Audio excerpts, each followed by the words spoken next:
मियां साहब, हमने सुना है कि आपकी 2 शादियां हुई हैं। आप तो बड़े यार छुपे रुस्तम निकले, उसके मतलब भी कुछ हमें बताएं। तो 2 शादियों का मामला वो तो आपको पता है, 2 शादियां। अस्सलाम वालेकुम जी नाज़रीन, जैसा आपको पता है कि हमारे साथ जो एक शख्सियत पूरे मुल्क के चाचा जान मियां मोहम्मद यासीन कोकब साहब, उनके आस्थाना आलिया पर हम मौजूद हैं। इनसे हम कुछ इंटरव्यू करते हैं कि ये पूरी दुनिया में चाचा कैसे बने।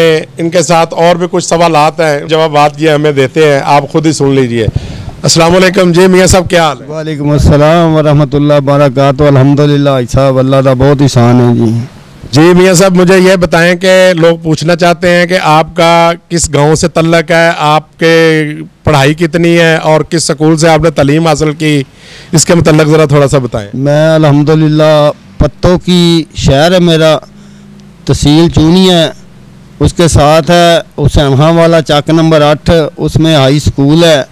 उसमें मैंने जनाब 5 जमातें पढ़ी हैं और मैं यकम से लेकर 5वीं तक मॉनिटर ही रहा हूँ अल्हम्दुलिल्लाह। मेरे उस्ताद मोहतरम, अल्लाह उनको करवर जन्नत नसीब फरमाए। मेरे 3 उस्ताद थे। मास्टर अब्दुल रहीम साहब गौर चक 8 से थे, वो भी फौत हो गए। एक मास्टर अब्दुल मजीद साहब थे, वो भी फौत हो गए। मास्टर मुश्ताक मुनीर साहब थे, अल्लाह तीनों को करवर जन्नतें अता फरमाए। और मैं 5वीं के बाद लाहौर आ गया। जी नाज़रीन, अब हम मियां साहब से ये सवाल करते हैं कि क्या इनका तल्लक शुरू से ही अहले हदीस के साथ, जमात के साथ था या अहले सुन्नत वल जमात के साथ था? ये भी सवाल हम इनसे करते हैं। जी मियां साहब, ये बताएं। मेरा गांव अल्हम्दुलिल्लाह टोटली अहले हदीस है। हमारे गांव में ऐसा कोई सिस्टम नहीं है कि कोई सुन्नी है, कोई देवबंदी है। टोटली गांव अहले हदीस है। और मेरे गांव में 5 मस्जिदें हैं, मगर हमारी तवज्जो नहीं थी इसमें अहले हदीस क्या होता है या देवबंदी क्या होता है। अपने हिसाब से नमाज पढ़ते थे, लेकिन हमारे बाप दादा मुस्तकिल अहले हदीस हैं। तो वालदा साहबा, अल्लाह उनको करवर जन्नत दे, वो बरेलवी ख़ानदान से थे, मगर हमें कोई मुश्किल पेश नहीं आई अहले हदीस अकीदा अपनाने में। अहले हदीस अकीदा मैंने कैसे अपनाया?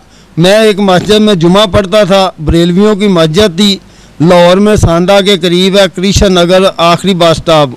वहाँ खतीब ने वो पीर अली अजवेरी साहब का वाक़या बयान किया। वो एक बंदा फौत हो गया, उसने खुदा से रब्ता किया, इसको जान दे दो या तुम्हें खुदाई देनी पड़ेगी। और खुदा गवाह है कि मैं इस बयान के बाद मैंने नमाज भी उधर अदा नहीं की। उसके बाद मैं सीधा अहले हदीस की मस्जिद में गया। अहले हदीस की मस्जिद में मैंने जुमा अदा किया। उसके बाद मेरा अकीदा अहले हदीस पर मुस्तकिल हो गया। तो जी मियां साहब, हम लोग ये भी पूछना चाहते हैं कि आप ये पूरे मुल्क के चाचा जान हैं। लोगों के तो 1, 2, 4, 5, 7, 10 भतीजों से ज़्यादा हमने नहीं देखे, लेकिन आपको तो हज़ारों लाखों की तादाद में भतीजे हैं। ये आपको चाचा का लक़ब कैसे मिला? वो तो भाई साहब, आप भी अल्हम्दुलिल्लाह पूरे मुल्क के चाचा हैं। जो भी बच्चा है वो चाचा ही आपको कहता है। मगर मुझे ये हमारे ऐसे खतीब है ललकारे शाहीन, बल्कि मैं तो लामा भी कह सकता हूँ। अब मौलाना लामा इस्माइल अतीक साहब, उन्होंने जनाब 2-4 बार लाइव चलाया, उसमें मुझे चाचा कहा। उनमें जो भी मोहब्बत थी वो अल्लाह उनकी मोहब्बत कबूल फरमाए। उसके बाद जनाब हर बड़ा छोटा खतीब चाचा कहना शुरू हो गया। अल्लाह सबकी मोहब्बत कबूल फरमाए। जी मियां साहब, हमने सुना है कि आपकी 2 शादियां हुई हैं। आप तो बड़े यार छुपे रुस्तम निकले, उसके मतलब भी कुछ हमें बताएं। अल्हम्दुलिल्लाह साहब, मैं खुदा को गवाह करके ये बात कर रहा हूँ कि मैं जितना अपने घर में खुश हूँ ना, शायद ही कोई बंदा खुश हो अपनी बीवी से। अल्हम्दुलिल्लाह मैं यहाँ बैठा हूँ, 1-1.5 साल से तकरीबन मेरी अहलिया मोहतरमा बीमार हैं, उनके लिए खुसूसी दुआ करें। अभी भी मैं यहाँ बैठा हूँ, मैं यहाँ से एक कॉल कर दूँ ना कि 10 बंदे आ रहे हैं तो 1 घंटे में उनको खाना चाहिए, तो वो इस हालत में भी, बीमारी की हालत में भी इनकार नहीं करते। तो 2 शादियों का मामला, वो तो आपको पता है। 2 शादियाँ हैं। सुबह हम आ जाते हैं 8, साढ़े 8 बजे दुकान पे। ये भी एक बीवी है, तो शाम तक इस बीवी को टाइम देते हैं। रात को जनाब अपने घर में जो अल्लाह ने दी है, अल्लाह उनको सेहत दे, उनको टाइम देते हैं। इस तरह से हमारी 2 शादियां लोगों ने बना रखी हैं। आमीन जी आमीन। वाकई मियाँ साहब ने ये बात ठीक कही है। इनके घर की इनकी अहलिया जो वो काफ़ी डेढ़ अरसा से बीमार है, उनके ऊपर काफ़ी ख़र्चा भी हो गया है, लेकिन आप भाइयों से दिली दुआ है, आप भाई दुआ करें अल्लाह पाक उनको सेहत कामला आजला लंबी ज़िंदगी अता फरमाए। दूसरा मियाँ साहब हमें ये बताएं कि आपका बेटा माशाल्लाह एक पूरे मुल्क में मशहूर है, हाफिज़ हमज़ा यासिन यज़दानी, पूरे मुल्क में उनका एक नाम है, यूट्यूब के ऊपर 200-300 के खुतबात उनके मौजूद हैं। तो आपको ये कैसे, मतलब कि एक आपका एक मिडिल फैमिली से तल्लक है, दूसरा आपका अहले हदीस नहीं थे, अहले हदीस हुए, तो आपको ये कैसे ये सोच आई कि मैं अपने बेटे को एक आलम दीन की तरफ लेके आऊँ? आपका ये जो देख रहे हैं हम, ये आपका ईंट सरिया बजरी रेत, ये मेरे साथ बॉन्ड है, ये जो आपका मटेरियल पड़ा है दुकान के ऊपर, ये मटेरियल और इसके साथ मुआवजना एक आलम दीन का करें तो समझ में नहीं आता। तो ये आपको कैसे इस चीज़ की सोच आई, ये भी ज़रा बता दें। ये ऐसा बहुत ही अच्छा सवाल किया है। ये सबसे पहले तो ये मेरा सिस्टम था मौलाना आसर बानी साहब से बहुत अच्छा। सबसे पहला सिस्टम मेरा उलमा कराम में मौलाना आसर बानी साहब के साथ ही बना है। वैसे तो छोटे मोटे खतीब थे मेरे दोस्त, मगर मौलाना आसर बानी साहब से मेरा तल्लक बना।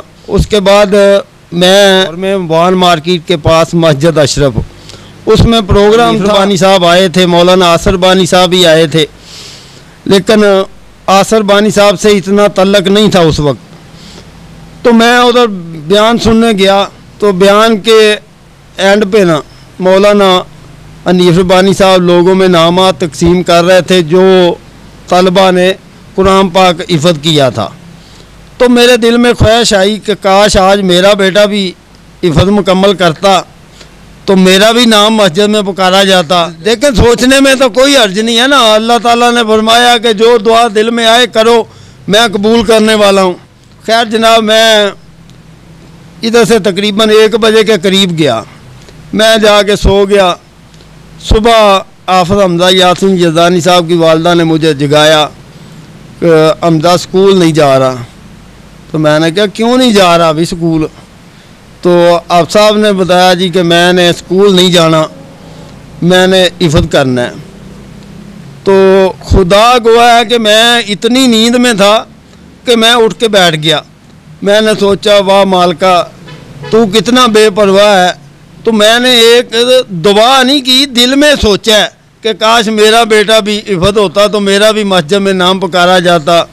तो अल्लाह जज़ा दे हाफ़िज़ वसीम साजिद कसूरी साहब को, उन्होंने हाफ़िज़ साहब के साथ भाइयों वाला ही सिस्टम रखा है और हमने भी बेटों वाला ही रखा है। हमारे पास ही मस्जिद थी, उसमें हिफ़्ज़ शुरू कर दिया। उसके बाद वो मस्जिद अशरफ में गए, उधर भी हाफ़िज़ साहब को साथ ही लेके गए। उसके बाद वो मस्जिद तकवा में गए वाल्टन में, उधर भी साथ लेके गए। कुरान पाक मुकम्मल तो उधर वाल्टन में ही हो गया था, मस्जिद तकवा जो मौलाना कारी हफीज़ुर्रहमान आमर साहब की है। मगर हिफ़्ज़ की सनत जो मस्जिद मरियम है मौलाना मुबशर बानी साहब की, उधर से सनत हिफ़्ज़ की वसूल हुई। तो इस तरह जनाब अल्लाह ताला ने हिफ़्ज़ बना दिया। उसके बाद जनाब मेरी जितनी हिम्मत थी, मैंने अपनी हिम्मत के मुताबिक जितनी मेरी जेब ने इजाज़त दी, मेरा ख्याल है कि ये जो नौजवान तबका है ना, इनमें से किसी ने इतना ख़र्चा नहीं किया होगा जितनी अल्लाह ने मुझे तौफ़ीक दी। और मैं दिन रात मतलब बच्चे को लेकर जिधर भी जाना पड़ा मैं गया हूँ। अल्हम्दुलिल्लाह, अल्लाह हमारा सफ़र कबूल फरमाए। आमीन जी आमीन। जिस तरह आपने यासिन कोकब साहब का इंटरव्यू किया, आप तमाम भाइयों ने समात फरमाया। बस एंड में यही दुआ करते हैं अल्लाह पाक इनके घर वालों को सेहत कामला अजला ता फरमाया, और इन्होंने ये जो बेड़ा हाफिज़ हमज़ा यासिन यज़दानी साहब वाला उठाया हुआ है, अल्लाह उसको पाया तकमील तक पहुँचाए। अल्हम्दुलिल्लाह अभी वो किसी तारीफ़ के मोहताज नहीं है। अल्लाह पाक ने उनको काफ़ी अरूज पे इस वक्त रखा हुआ है। अल्लाह पाक इनका ये अरूज गिरने नहीं दे और ना इंशाल्लाह गिरने देगा। क्यों? जिस बेटे के पीछे ऐसा बाप हो वो इंशाल्लाह पूरी ज़िंदगी ख़ता नहीं खाएगा।